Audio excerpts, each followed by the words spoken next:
Good afternoon. I'm Danny Wyndham, Hudson Alpha's Chief Operating Officer. I want to welcome you and thank you for being with us here today. In our pandemic world with no large gatherings, we're always looking for ways to continue to tell the good things that are going on at Hudson Alpha. And while we'd all much rather be there in person, for now, virtual will have to do. Today, you're going to hear from 3 of the faculty investigators in our Center for Plant Genomics and Sustainable Agriculture, 2 of whom are relatively new to the Institute. The topic for today's webinar is agriculture in Alabama. And you're going to hear about some of the fascinating work being performed by this team, along with some ideas of how it might be applied to developing crops better suited for Alabama's climate. If during the talk today you have any questions, there's a Q&A icon at the bottom of your Zoom window.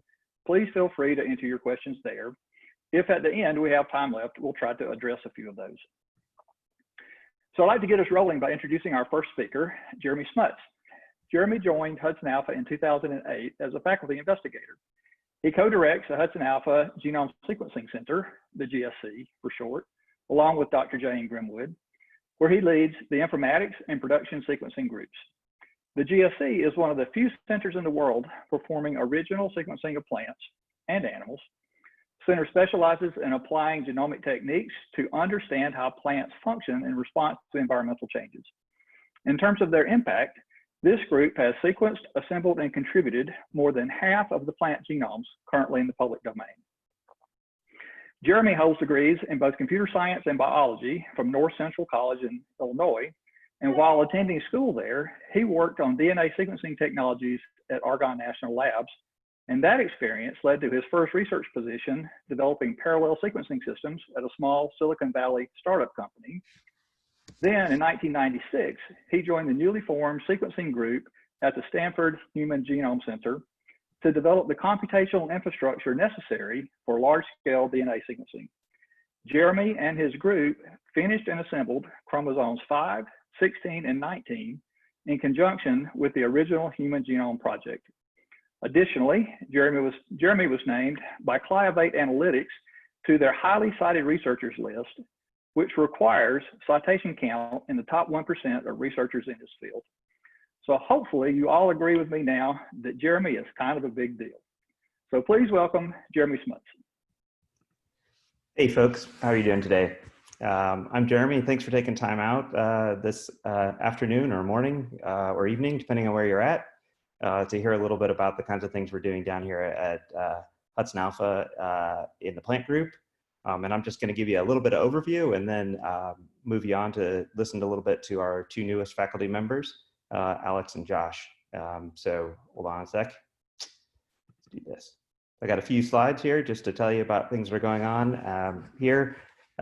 This is Alabama. This is cotton. And believe it or not, there's cotton out in the fields again here at Hudson Alpha.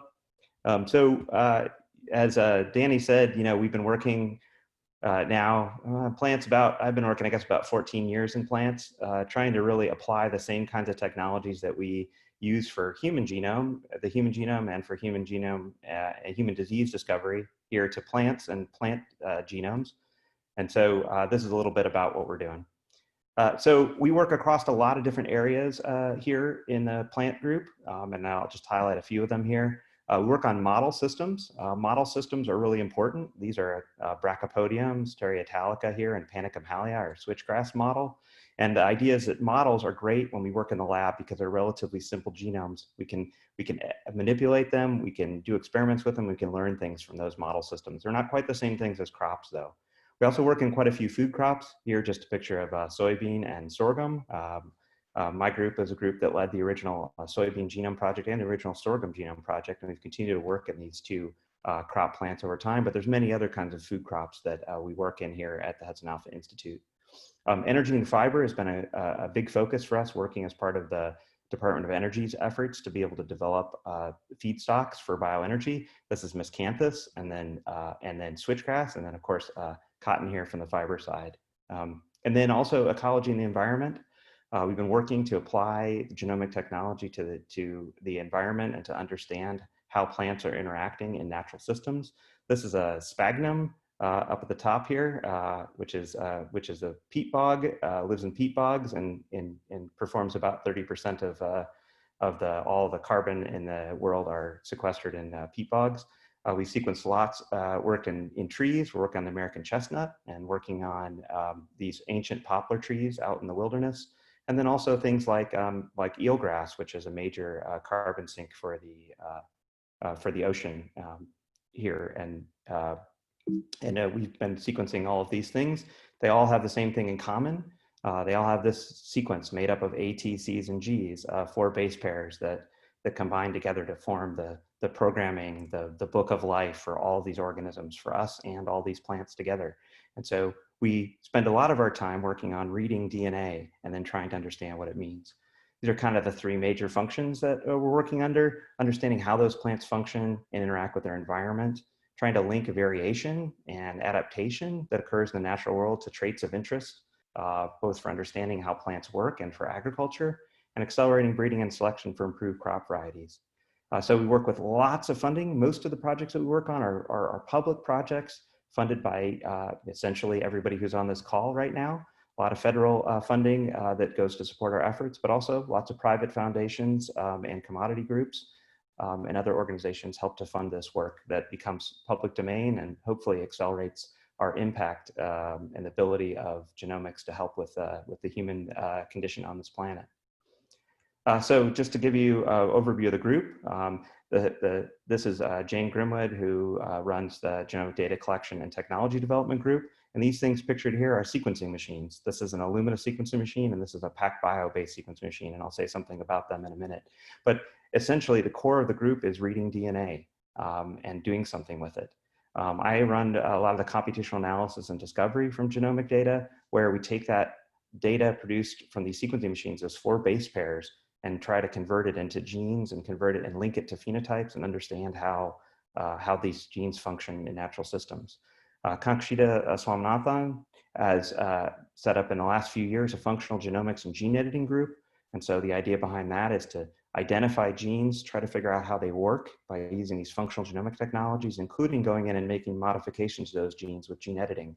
And that gene editing then enables us to do further experiments and understand what those genes are doing in the biological systems.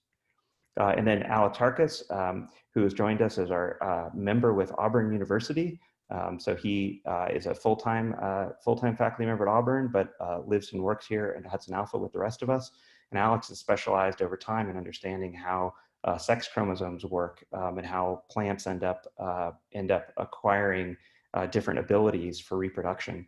And then also has been interested and focused on looking at biodiversity in the environment and understanding more about how these plants are related over evolutionary time.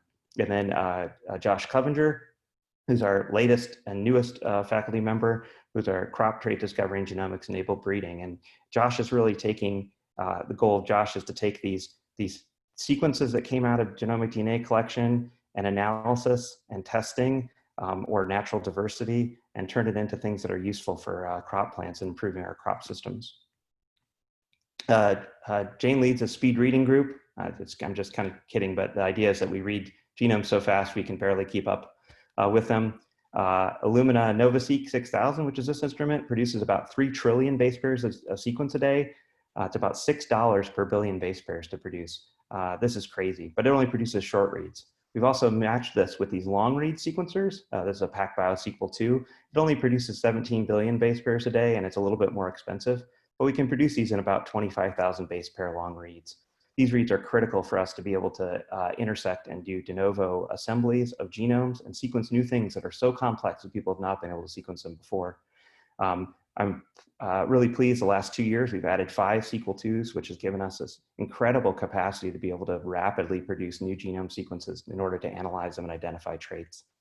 A couple of examples of things Jane's been working on. We're building the largest genomic research infrastructure for sorghum. Sorghum is a crop that we used to plant in the US quite a bit before the rise of corn. It's a really interesting and valuable crop with multiple uses, from both grain through sugar, through forage, and through even a feedstock for bioenergy. Jane's also working on now sequencing hopefully the entire, but starting out with 10,000 rice from the Erie collection, which is the worldwide repository for rice diversity. So Kankshita has been busy setting up transformation, and along with Tony, who's our transformation lead, they've been developing the ability to go in and make changes to genes in plants so that we can use it for testing and understanding what they're doing. And so this is just the process moving from identifying, extracting embryos and from seeds, and then moving into callus tissue, which is like a primordial kind of almost like a stem cell for plants, transforming reagents into those, and then making plants and regenerating them, and eventually getting out plants where we can get resistant transgenic plants versus sensitive wild type plants, for example, for a disease resistance gene. And I'm pretty excited now. They've got 3 genomes up and running here, or 3 organisms: Miscanthus, sorghum, and Panicum hallei, which is our little model for switchgrass. And then next up is to do more work on switchgrass and really expand the tools. So this is really enabling us to not just find things with genomics, but go in and test them and see what they're really doing here. This is just an example of how that comes together in some of these projects. This is using this advanced imaging and phenotyping technology to image plants over time, a whole growing season of sorghum.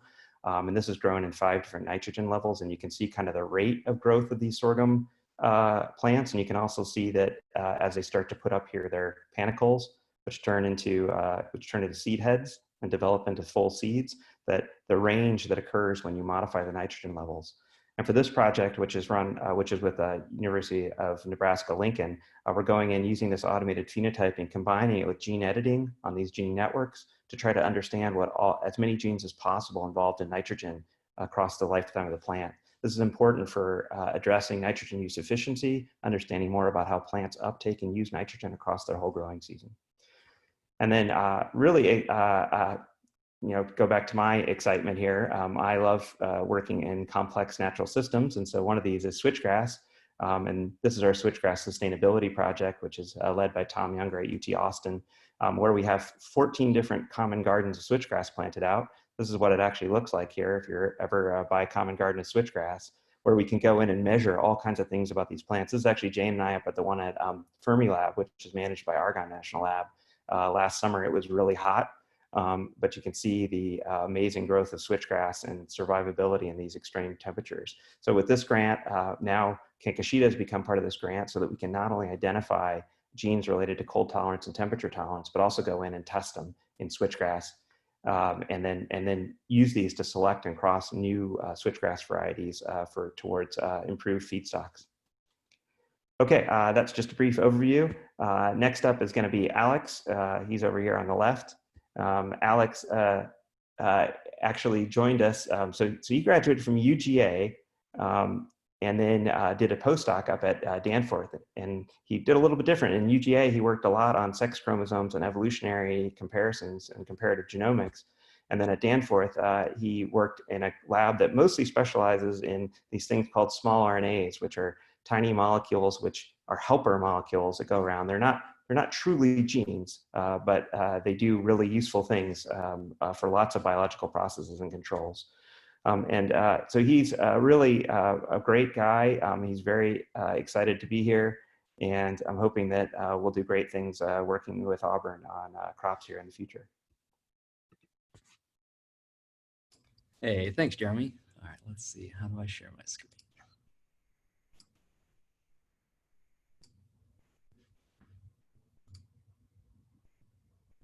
Can you guys see that?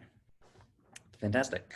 So hi, everybody. My name is Alex Harkis. I'm an assistant professor at Auburn University in the Crop, Soil, and Environmental Sciences Department. And like Jeremy said, I've also got a joint position as a faculty investigator at Hudson Alpha, which is where my laboratory and my home is. My wife, Katie, and I, just a little bit about us. We recently moved down here together. Katie is an OBGYN at Women for Women. You might see her face on some of the billboards driving around town, which is kind of fun to see. And frankly, we just love Huntsville together. So this has been a wonderful place for us to land. So very broadly, my laboratory studies how plants reproduce. I know you didn't really expect to be transported to a college lecture hall today, but let's look at an example of this together. It's a little bit more fun this way, I think. When you Google, what does a flower look like? You'll probably see something kind of like this. This flower does something kind of funny though, and you might catch it if you look close. Let's have a real quick botany lesson first. This is a hermaphroditic flower, meaning that it's got both male and female organs inside of every single flower. The male parts of a flower are the anthers and the stamens. They produce pollen, which is the orange dust that you see here, the stuff that covers your car in many seasons of the year. And the female parts of a flower are the pistils. They are going to receive the pollen and eventually lead to the fertilization of an egg, and ultimately the production of fruits and seeds. And you might have caught something kind of cool that happened. These anthers were moving over time in kind of this beautiful dance. And eventually the male pollen grains kind of got tapped or nudged into the female pistil, right onto that sticky stigmatic surface. And just like that, we have all watched sexual reproduction today. Pollination occurred just now. And since this flower didn't need any help from the wind or from insects, we say that it was self-pollinated. It didn't need any help. It did it all by itself. But why does any of this matter? How does plant reproduction actually affect or matter to agriculture in the state of Alabama? Here's a really great example from corn.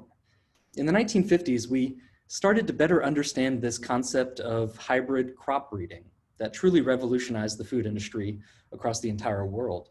The idea is that sometimes when you cross-pollinate two very different looking parents, the hybrid offspring of that cross can be bigger or better than both of its parents. And in this actually real example, pollen from parent 1 was used to fertilize the female silks of parent 2, which then produced a giant corn cob in the middle that has a ton more kernels than either of the parents. More kernels means more calories, means more food, means more of everything. But to do this, we had to control the flow of pollen. We had to keep each of these two parents from self-pollinating. It's really hard to make hybrid crop breeding programs in species that have flowers that like to self-pollinate. And soybean is a great example of one. Here's what a soybean flower looks like if you've never actually seen it before. It's really tiny. And more frustratingly, soybean flowers do this funny thing that before the flower even opens up entirely, it self-pollinates, meaning that breeders have to use magnifying glasses and tweezers to open up these 1 to 2 millimeter flower buds one at a time and rip out the anthers before they pollinate themselves. It takes so much time to do breeding like this in a soybean plant. So imagine if instead we could do something kind of cool. What if we could make soybean flowers that will exclusively produce only male parts, just the anthers with the pollen? Or we could make soybean flowers that do the opposite and they only make the female organs so that they're totally unable to self-pollinate. And instead, now soybeans could be forced to hybridize and produce hybrid soybeans. What if we can extend this kind of interesting idea to new crops in Alabama, like barley? This would all allow us to use creative molecular and really gene editing tools to control how flowers function, like whether a flower is going to be male or female or hermaphroditic or self-pollinating or not able to self-pollinate. This is really the crux of what my lab studies, is how do we understand and control these kinds of mechanisms in the flower? Can we learn how to make hybrids in other crop species from what already exists in nature though? Are there species that have already evolved that have unique ways to reproduce that we can take advantage of? And if so, can we study the genomes of these plants to identify the kinds of genes that control and modify these traits in a flower? My laboratory uses evolutionary biology really to look across the tree of life, all the way back almost 1 billion years ago to when the first green thing evolved on our planet. We study all of the ways that the flowers really have diversified in their form and function across the tree of life. And then we use DNA sequencing to look at the genomes of these plants, to understand what kinds of mutations and changes have occurred over time that lead to these new and novel ways of plant reproduction. Something that I really value, one of our most valuable sources of plant diversity really on Earth is held within botanic gardens. And my laboratory has a huge history of collaborating with gardens and horticultural societies to both preserve and promote the beauty of plants, but also to think of gardens more like a 500 million year old library of living material that we can study. All the diversity is in one place. Nowhere else in the world other than botanic gardens can you find thousands of species within the same fence. So I'm incredibly excited to keep on collaborating with places like the Huntsville Botanic Garden and the Atlanta Botanic Garden to really amp up what we're studying in terms of flower diversity. But my laboratory studies all kinds of plants because when you look deeply across the tree of life, and remember there's maybe like 250,000 just flowering plant species alone, like probably 500,000 green species on the planet. There's a ton of diversity. And when you start to look at all of that in one place, you find incredible things. Here's one of my favorite species on the planet. It's called a duckweed, and I could talk about these for days. I'm sure I've chatted everyone's ears off. You've probably all seen a duckweed before. They dominate the tops of ponds. This is the fastest reproducing plant on the planet. It's able to clonally divide, like what you're seeing right now, in as little as 12 hours. This is just a 3-day time course, actually. Look how many new plantlets it's able to produce. This plant, duckweed, is a highly efficient photosynthesis machine, is how I like to think of it. It just lays on the top of the water flat, kind of like a solar panel, soaking up all the sun rays. But more importantly, and why I really appreciate it, is that it produces an immense amount of protein. Almost 40% protein by dry mass, which, if you're counting, is about the same as a soybean. Well, now we figured out you can genetically engineer duckweeds to produce novel proteins, like antibodies for human or animal ag, or you can use them as nutritional supplements for food and grain stocks by grinding them up into a tasteless powder. We can even cryopreserve duckweeds. We can throw them in the freezer for months or years, and they can be thawed and revived later, which opens up these incredible new doors for growing plants and proteins in space, even. Duckweeds act as hyperaccumulators. They can soak up heavy metals that are contaminating wastewater, ponds on farms, and even drinking reservoirs. We're starting now to rethink how agriculture and plant biotechnology can really collide to create new plant-based industries in Alabama. But a key goal of my joint position is to think more deeply and thoughtfully about how to connect Hudson Alpha and Auburn University in a few different ways. It helps a little bit to think about the domain expertise of these two institutions. We'll start with Auburn. Auburn University is, of course, the land-grant university of the state. It's got a 150-year history of excellence of plant agriculture, plant breeding, agronomy, pathology, and more. And all of this is so tightly interwoven through the extension service that drives so much agricultural innovation and history throughout our state. So take cotton, for example. Auburn plant breeders are seriously world-class experts at walking through rows upon rows in fields of thousands, tens of thousands of plants, and finding the one single plant, the mutant, that looks better or is bigger or has resistance to a drought or a pathogen. People like Josh are truly the experts at this as well.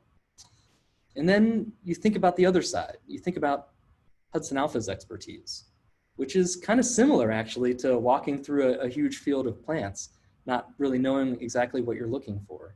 Here at Hudson Alpha, we use computers to walk along rows of molecules of DNA, and out of millions or billions of nucleotides, we can sometimes find the one single mutation that might be connected to a trait or a disease, or in my case, the way that a flower functions. These are two incredibly powerful groups of people to connect, and I have no doubt that we will quite honestly change the face of agriculture and plant science in Alabama.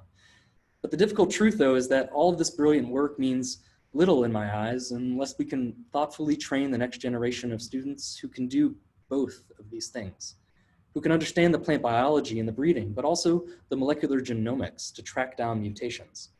So we need to think thoughtfully about how to restructure our curriculum and training programs to foster this kind of buy-in for what I'm calling a genomics renaissance almost in Alabama. How do we as a state break down barriers for entry to increase numbers and representation from all groups of people to achieve excellence in plant genomics? How do we make Alabama the destination for talent in plant biology? These are, of course, questions that Hudson Alpha has been addressing now for a decade, and they're only getting better.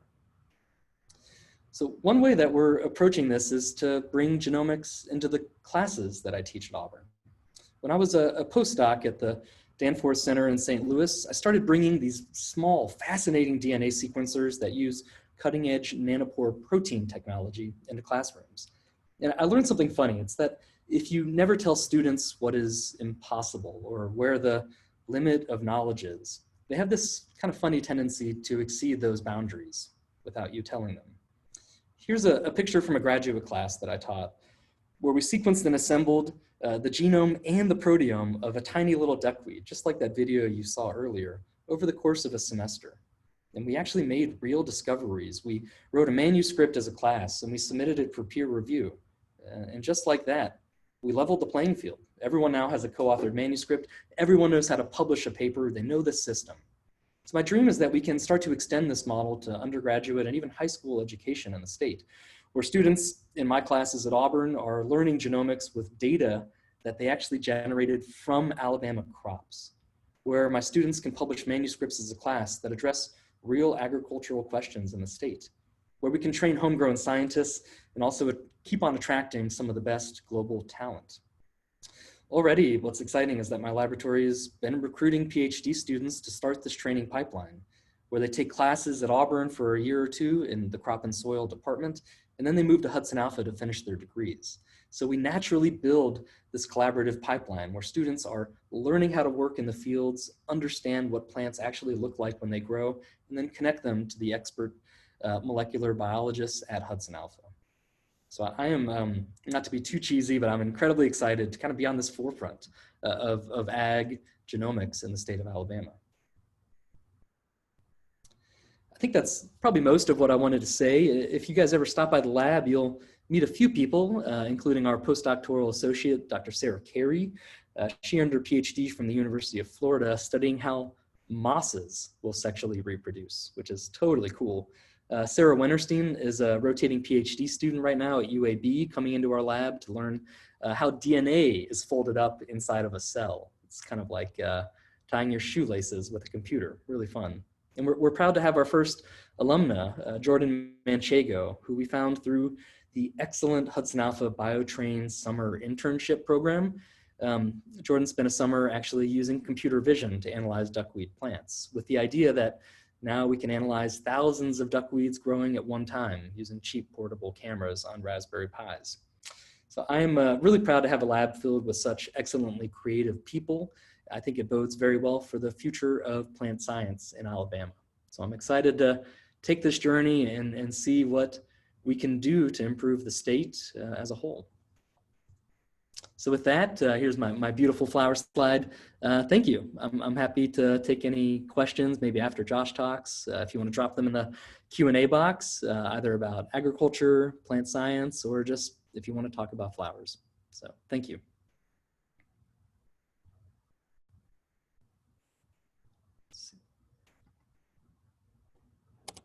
Thanks, Alex. Appreciate that. Alex always has really nice movies and pictures. Next up, we're going to hear from Josh Clevenger. Josh got his degree at UGA, and where he, and no surprise, worked on peanuts. That's actually where I met Josh. Where he collaborated to work with us on sequencing and analyzing the first peanut genome sequence for tetraploid peanut, which is what you plant out in the fields. And Josh most recently worked at Mars. That's the Mars, now Mars Wrigley. And he worked on helping to run experiments in peanuts and improve peanuts across the entire world. So he has a really amazing amount of experience being able to try to apply genomics to things like fungal resistance in peanuts in Alabama. And we're really looking excited to see what Josh is going to be able to do now that he's here. Thanks, Josh. Thank you, Jeremy.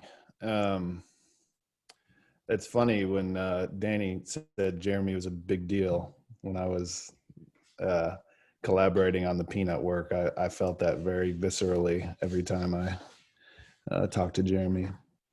I'm going to share my screen. There it is. It's green.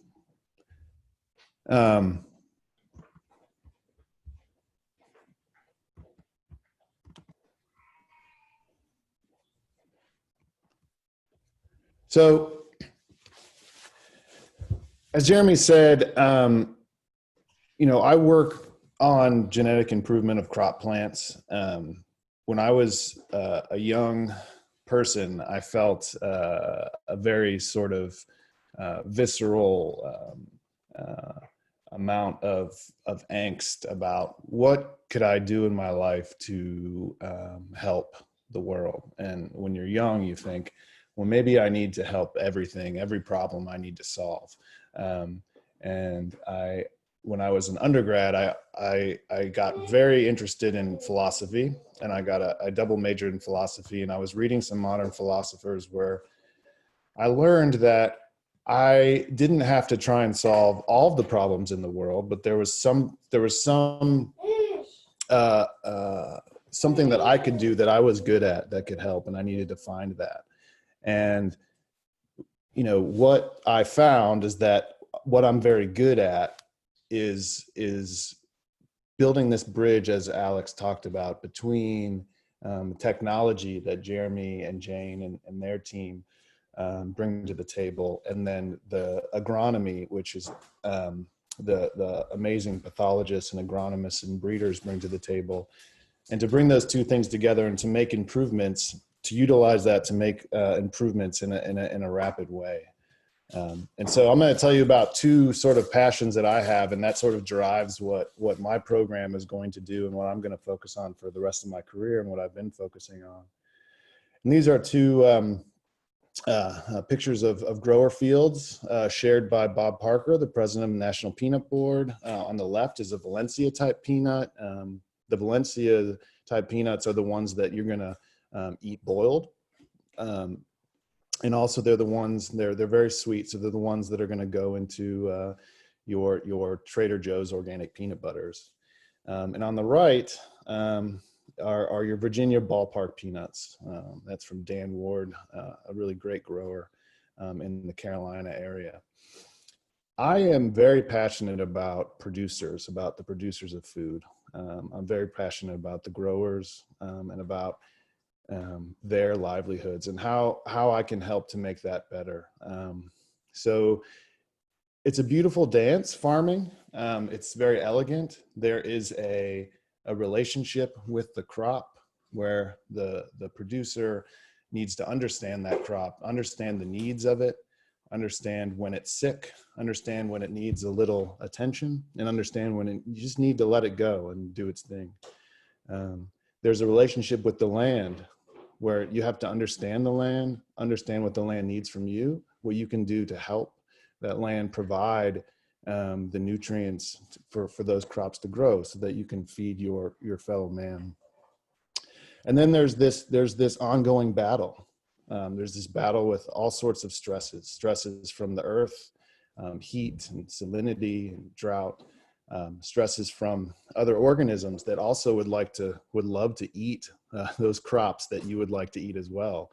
So fungal pathogens, we call them pathogens, but really they're just trying to survive too, right? So bacteria and fungi and viruses that all would love to inhabit that plant and take that yield away from the farmer. And there's also the battle of markets from governments that make decisions that can affect your bottom line. And so the tightrope that farmers walk, even in highly developed countries like ours, is so fine that what I'm really interested in is finding a way to give them an edge, and the way to give them an edge through genetic improvement. So maybe we are including some resistance to a pathogen that allows them to spray less fungicides and gives them an extra $40 to $50 an acre. Or maybe we are including genetics that help that plant be more resistant to drought, and so they're still going to maintain their yield at the corners of their farms where their irrigation can't touch. And that is more money that they can make so they can continue to do what they love, and we can continue to reap the benefits of their labor. And my second passion is feeding children. And these are my children. And what's interesting about saying that is that they're eating right now next to me. But a lot of the problems of food security inordinately affect children, and children need to have the vitamins and minerals and healthy fats and protein to grow and to flourish. and to make the next generation of human society better, to fuel their brains so that when they're sitting here talking to you, they're talking about their ideas for how they can improve the lives of farmers and improve the lives of the rest of us with the food they're producing. And so how do we do that? And so this is sort of what the lab does. So some of you on here might know me, might know that I am very passionate about finding new ways of doing things. I'm not a patient person. I've never been a patient person. So I got really intrigued during my PhD about genomics assisted selection and really rapidly improving crops, because we have this sort of history in agronomy and in science of sort of taking our time, because everything, well, we want to be careful and be scientific, but also it felt like sometimes that we have the time. Working at Mars, what I learned with the threats that sort of attack all over the world is that we really don't always have that much time. We really need to be able to address problems quickly, because in fact, in peanut, we saw this in the 90s, that there was a potential virus that showed up that could have wiped out the entire industry. And through sort of some serendipity and luck, there was a cultivar that was released that included enough resistance for the agronomist and the pathologist to catch up and to provide sort of the best, what we call the good agricultural practices for the farmers to really deal with this virus. And the virus is still around now, and it's still a problem, but we have those tools now. But it could have been deadly if we wouldn't be able to react quickly. So what I'm showing here is an example of what we do. And what we do is we identify natural variation within peanut that provides some resistance to particular pests. Now, what's sort of unfortunate about that is most of that variation exists within lines that aren't going to yield very well. And so we have to find ways of taking that particular piece of DNA and including it into the high yielding varieties. And how we do that is to use genomics to identify that piece of DNA so we can select quickly with molecular markers. And so what I'm showing here is an example of that from recent work, where these are lines that we tested for alleles, just 3 markers that select for resistance to leaf spot and white mold, the two most important fungal diseases for the Southeast for peanut. And the picture of white mold completely floored me. This is a study where we actually went and selected with markers. We had no idea, other than the markers, how the plants were going to look. And then we actually took the fungal pathogen and placed it on plants in that row with some nutrient that gave it the ability to grow very aggressively. And so the line on the right there, the resistant line, we just selected with a marker. And we said this will be resistant, and the one on the left, we said this will be susceptible. And you can see very clearly that just that one marker determined that plant would die and the other plant would survive. And so this would be a major sort of tool to have for growers. And this is just a bar graph that shows some alleles that have popped up in varieties all over the world that we're now using here. And the blue bars just represent the lines that contain these alleles, and these are unsprayed. So this is in India and Guinea and Philippines and Australia and Brazil, and everywhere this one allele provides 200 to 800% yield boost in unsprayed plots. So it gives the ability for farmers to actually not spray as much fungicides and to save money. So that's what we're looking to do, to include these strong alleles into high yielding backgrounds. And so this is a picture of what it looks like where the irrigation pivots don't reach. And so these are really drought-stressed peanuts on the corners of fields. And this represents yield loss. It also represents potential aflatoxin contamination. And here's another picture that shows that as well. You can see that line where the irrigation stops there.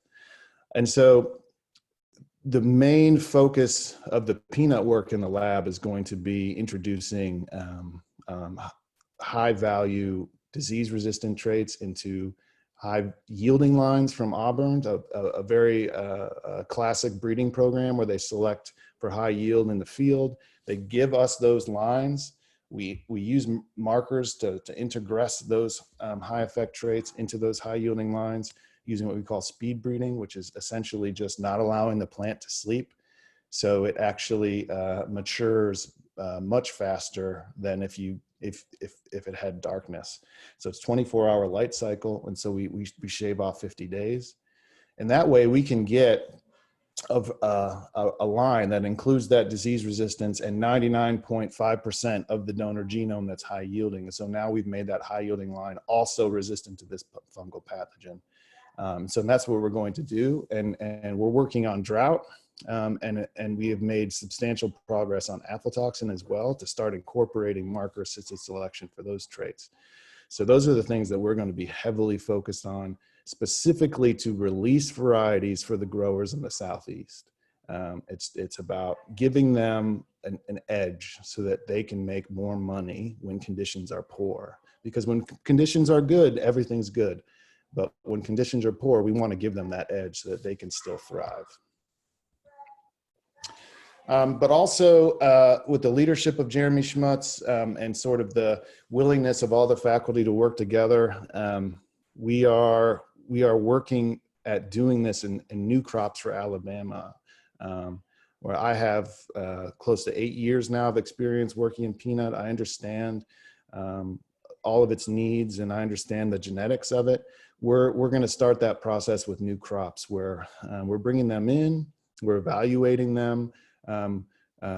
We're identifying targets to improve upon for Alabama, and we're working with stakeholder groups, the primary ones, the growers, to say, what sort of traits do you need to make money growing this crop, and also the secondary stakeholders, the producers, the restaurateurs, the manufacturers.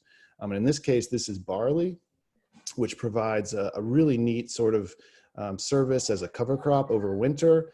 And then can be harvested either for malting, for beer, which is what I'm interested as a home brewer. But also there's a company at Hudson Alpha that makes really cool product, barley granola. So barley is really a healthy grain. So there's outputs there as well. And also on the right is beans. And we're looking at evaluating beans for production in Alabama.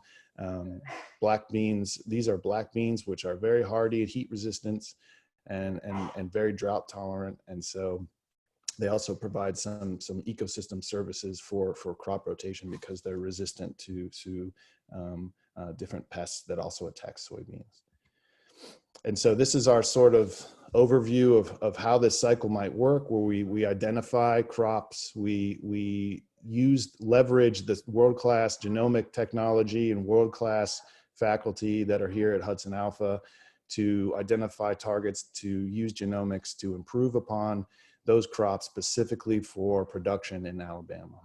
And we do that while maintaining a strong relationship with the growers that are going to be producing this, but also the manufacturers. So what do you want? What sort of crops do you want? What sort of traits do you want within those crops, so that when we produce something, it can be used immediately, and it's not sort of, hey, we did this fun thing in the lab, but there's no use for it. But also it's a direct output into the economy of Alabama.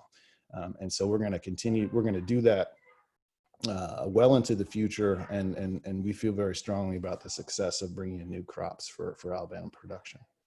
And that's all I have. And I wanted to say that anybody on the call who wants to send me an email or give me a call and talk about anything specifically, I'm happy to speak with you about the work that we're doing and we're planning on doing.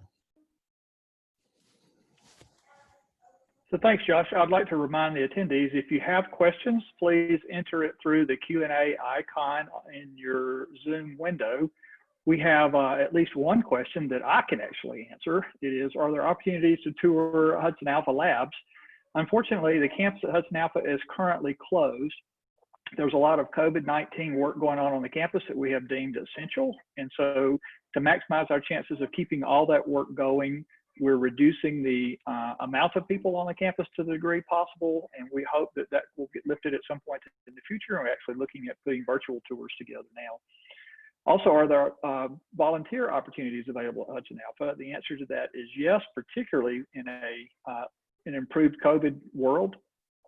And I would like to encourage each of you, if you would like to know more about those volunteer opportunities or learn more about what goes on at Hudson Alpha, to go to the website at hudsonalpha.org/foundation. And there you will find a contact us tab that will allow you to ask us questions or tell us that you're interested in volunteering. Alex, I recall you talking about the fact that Alabama as a state has a phenomenal amount of biodiversity. Would you talk about that for 1 minute while we give people the opportunity to ask questions if they actually have some? Sure, it was actually part of a driver that got me to be sitting in this chair right now is how incredibly beautiful, of course, but also biodiverse the state of Alabama is. Take, for instance, oaks. You've all seen oak trees everywhere around the state. You might not realize that there are 90 species of oaks that are native to North America. Of those 90, 40 of them are found in Alabama. Of those 40 that are found in Alabama, 39 are in one place in the Auburn University Arboretum on campus. Alabama has this incredibly rich history of preserving natural biodiversity and using it to educate the public. It's not just trees though.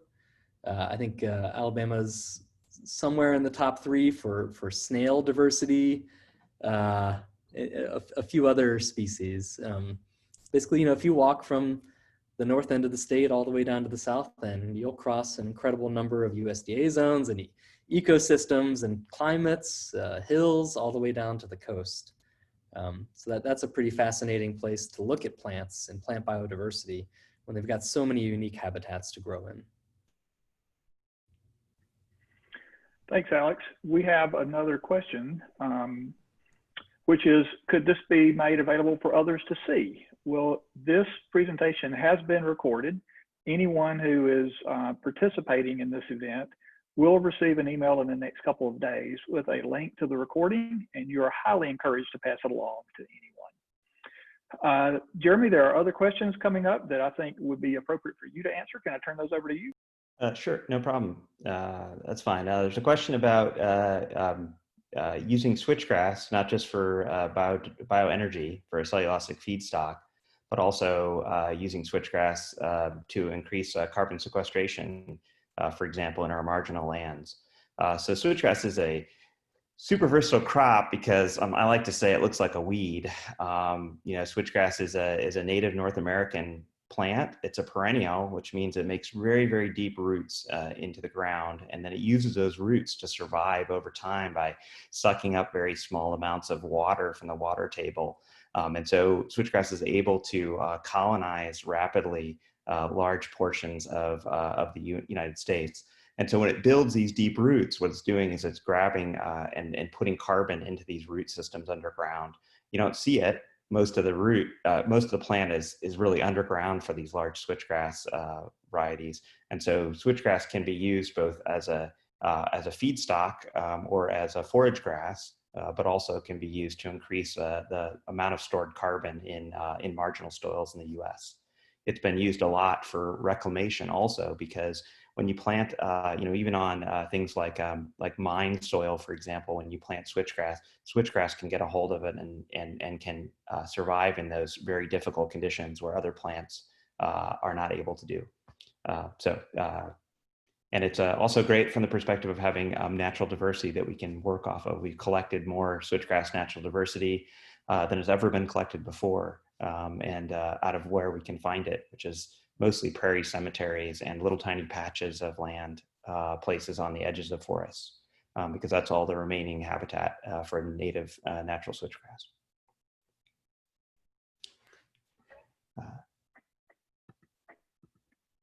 And then just to add one question on the biodiversity of Alabama, or a little bit more to what Alex said, You know, Alabama has a really unique position here, along with some of the other southeastern states at this place here, right along where we are now at Huntsville.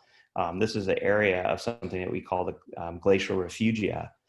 So during the ice ages here, which the last one was about 22,000 years ago, was the last glacial maxima, all of the species got pushed down into this area in the southeast.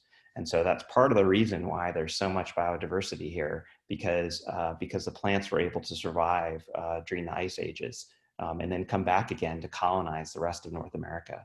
And so that's a really exciting and interesting area, because we can see kind of what the original natural diversity looked like for all of these different plant species and tree species and grass species and understory plant in Alabama and the southeast. Thanks.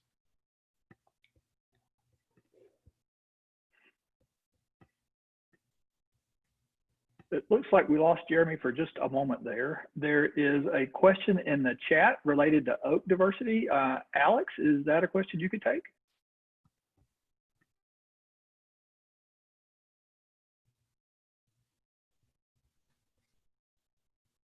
What is the question? Wait, I can't see it. It's in the chat. I see a duckweed one. Is duckweed growth a hindrance to fish? Not totally. I think, you know, it's called duckweed because ducks love to eat it. Sometimes it can shade out plants that are underneath the ponds though, so it can cause some problems. Okay, I don't see an oak question though. Okay, it was actually in the chat. The question is, much genetic work has been done on southern pines, especially loblollies. Besides American chestnut, is there any work being done on oak genetics? There's an increased interest in white oak for the spirits industry, for example, think barrels. What do we know about oak genetics?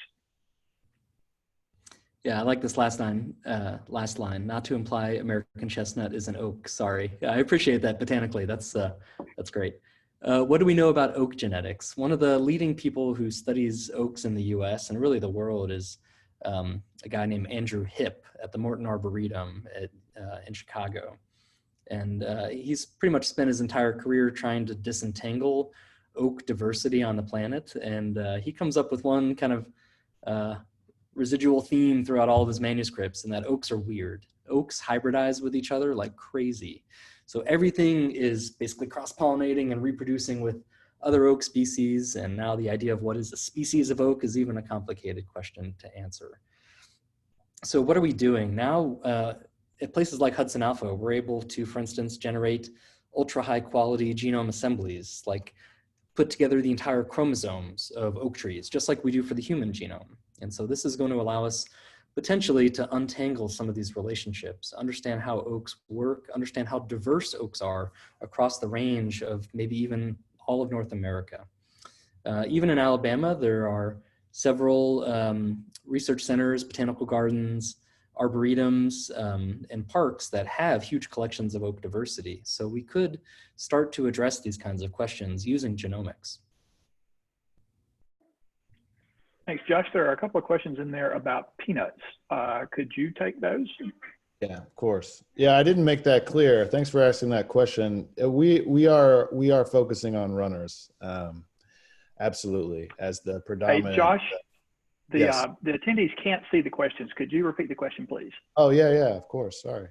So the question was the variety of peanuts that are prominently grown in Alabama are runners. So is the plan to work on these varieties to help our growers? Yeah, absolutely. So I invited some friends from the peanut industry, so I wasn't going to say too much about what we're doing necessarily, but we are focused on Alabama. So the runner is the main variety, and we're introducing the traits, the disease resistance and the tolerance to things into runner type varieties. Half high oleic and half normal oleic. I have to work on high oleics because I have some Mars loyalty, and I also like the healthy fatty acid profile of high oleics. But definitely runners. and that is fungal diseases. We also have TSWV resistance that doesn't exist, and all of these things aren't in varieties right now. So this is all new stuff. I'm not working. I published some papers as an undergraduate about the diversity of peanut in the breeding programs, where we actually looked at the genetic diversity of varieties that have been released since the beginning in the 20s, from the first crosses to varieties that were released in 2010, so up through 2010. And they're all basically crossed with each other. So all the things that we're introducing are brand new, that don't exist, and it's going to be in runner varieties. So after peanuts, what would be the next crop you would focus on? So for me, I'm following the lead of our fearless leader, and this proposal that we put in, and we are going to be working on barley and beans. But Alex and I have been talking about some other fun stuff, including hops, where there's this amazing North American hop called Neo-Mexicanus, which is incredibly hot, heat and drought tolerant. And so we're really interested in looking at that for Alabama production. And so those are sort of the targets right now. But there's so much to do in peanut. I could spend my whole career just working on that, and that's kind of what's going to happen. There's a question on using switchgrass for mine reclamation. Yeah, it's super useful for growing on contaminated soils, and because switchgrass will survive, put down roots, and then eventually you can either burn it off or harvest it, and then it will accumulate carbon in those soils over time. And then there's a question from I heard some plant genomes are more complex than the human genome. If it's true, why are plant genomes more complex? Well, Jeremy likes to say all plants are more complicated than human genomes, but that's just because, but the reality is that some plants are actually really small and cute and not very complex genomes, like duckweed, for example, which has a very small genome. But typically the difference between humans and plants is that plants have much more repetitive elements in them than humans do. They're much more recent repetitive elements. And sometimes they have, and many plants have ploidy, which means there's lots of variation between multiple copies of the genome in plants.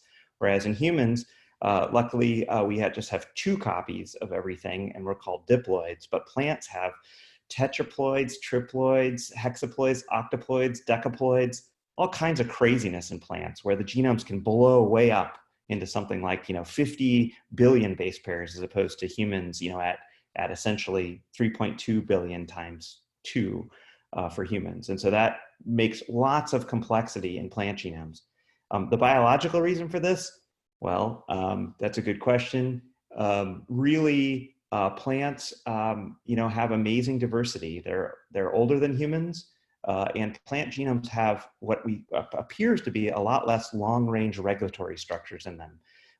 Turns out, if you make lots of changes to plants, you still get plants out the other side. So plants are really resilient and have resilient genomes with lots of copies of genes that do the same thing over and over again. Humans are super specialized, and so their genomes have to be really, really accurate in order to get a good human out the other side. How about we take one more question? Alex, there's a question about self-pollinating species. Would you be willing to take that one? Sure. Let's see. If a self-pollinating species is altered to contain only, how do you, basically this question is, how do you redesign the flower? So if you took a self-pollinating species like a soybean, for instance, and you made it only have male or female parts, how do you get the pollen from one place to the other? How do you actually make a hybrid? This is a great question and will be a huge, exciting part of a research program that we're working on. So you can do a few things. You can either introduce pollinators like bees and see what happens. Do they still carry the pollen from one place to the other? If they've never seen a flower like that before, maybe. Potentially we can modify a couple genes to encourage pollen to be blown by the wind, so it's not so sticky on the anthers and that it can be kind of cast away. Could be a second option. So long story short, we don't exactly know the answer to that before we do it. Thanks, Alex. So we have come to the end of our time. I'd like to thank everyone for being with us today. I hope that you found this webinar useful and informative. And if so, remember you're going to get a link in the next couple of days. Please forward it along to anyone that you think might be interested. Once again, if you'd like to learn more about what goes on at Hudson Alpha, please come visit us at hudsonalpha.org/foundation. And if you would like to ask us questions or volunteer or get more information, go to the Contact Us tab. With that, we are adjourned. Thanks for your attendance. Stay safe and good day.